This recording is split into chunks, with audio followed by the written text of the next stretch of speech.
لم يكن الذين كفروا من أهل الكتاب والمشركين منفكين حتى تأتيهم البينة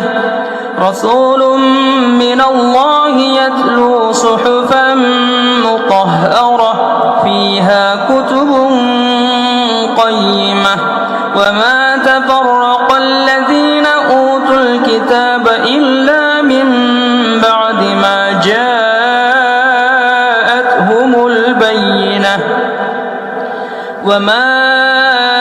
أمروا إلا ليعبدوا الله مخلصين له الدين حنفاء ويقيموا الصلاة ويؤتوا الزكاة وذلك دين القيمة إن الذين كفروا من أهل الكتاب والمشركين في نار جهنم خالدين فيها أولئك هم شر البرية إن الذين آمنوا وعملوا الصالحات أولئك هم خير البرية